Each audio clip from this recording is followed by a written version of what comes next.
Prison Fellowship Nigeria is spread throughout the country, and we partner very significantly with the Nigerian Correctional Service. I just want to focus on two or three areas that we work in to support the recommendations that I'll make at the end of the presentation.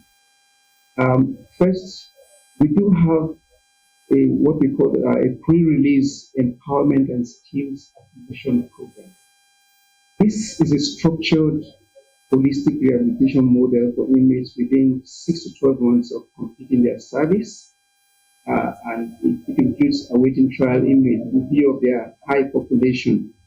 It is a program that addresses the whole person, both spiritual formation, entrepreneurial and vocational skills, psychological and behavioral therapy. Um, and the objective is to reduce recidivism, empower inmates, facilitate reintegrations through structured post-release mentorship, and combat stigma, which is significant in our society. Now, the program is driven by concrete partnerships. We have 4 partners program. The Nigerian Correctional Service, of course, is the operational post. Then the SMED, Small and Medium Enterprises Development Agency of Nigeria, takes care of entrepreneurship and business training. The Covenant University at Delta handles psychosocial mentoring and academic support. And of course, Prison Fellowship Nigeria coordinates the program and handles behavioral modification. We also work with local artisans to impart skills.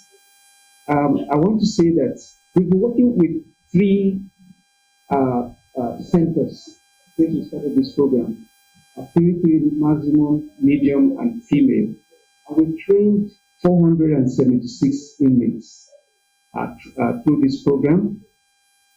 From this cohort, for our knowledge, we have less than 10 been reincarcerated, which shows that the recidivism rate in this through this program is extremely low. Now, we are scaling up this program based on the successes we have experienced. We have received support from ROLA to scale this program to 7 additional states. And currently, we are rolling out these programs across the 6 geopolitical zones of Nigeria. We are also exploring collaboration with the Nigerian Psychological Association, recruiting to them formally, leveraging their presence in every state to strengthen our psychosocial interventions. The other program we want to talk about is the Children of Inmates Support Program, what we call the Promise Path. We believe that true rehabilitation must address the family environment. Our Promise Path program runs in partnership with Prison Fellowship International, and currently we support about 1,000 children of inmates across 16 states with tuition, school supplies, and mentoring. By breaking the cycle of intergenerational crime, we protect futures before they are lost.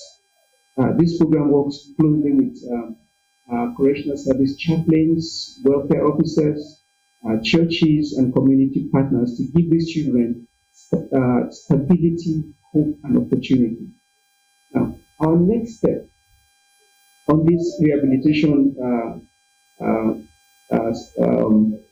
issue is what we call the Enterprise and Innovation Center. To consolidate and expand our rehabilitation work, we are concluding plans to establish an Enterprise and Innovation Center in Abuja. This is to integrate a halfway home for post-student reintegration, a skills acquisition center for employability, a volunteer training hub to build sector capacity, and a Center for Excellence in Restorative Justice for Advocacy and Innovation. It will directly address the persistent gap between incarceration and successful reintegration. Now, here are recommendations for action and reflection. Institutional partnership. We want to recommend that the Nigerian Correctional Service should establish formal frameworks for collaboration with credible public, private, and civil society actors. I think this is very important, to have formal frameworks for engagement. Then develop community rehabilitation services.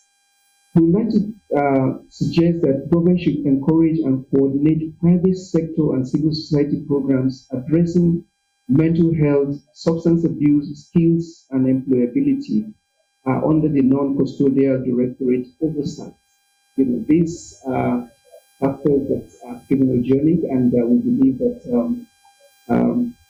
there should be deliberate effort to bring in the private sector into supporting and addressing this issue, because the Nigerian Correctional Service doesn't have capacity to do this thing. So everyone has to be involved and scale proven models, adopt and adapt initiatives like our program nationwide through public-private partnerships.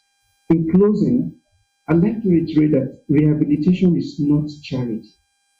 It is crime prevention. Every reformed inmate is one less potential victim, one more productive citizen, and one more contributor to national development. The Nigerian Correctional Service Act gave us the legal foundation. Now we must bring it to life through innovation, partnership, and committed action. I believe that the goodwill exists. We only need to channel it with purpose. Prison Fellowship Nigeria stands ready to work alongside government, civil society, and the private sector to restore lives, strengthen communities, and build a safer Nigeria. Thank you. Thank you very much. Thank you.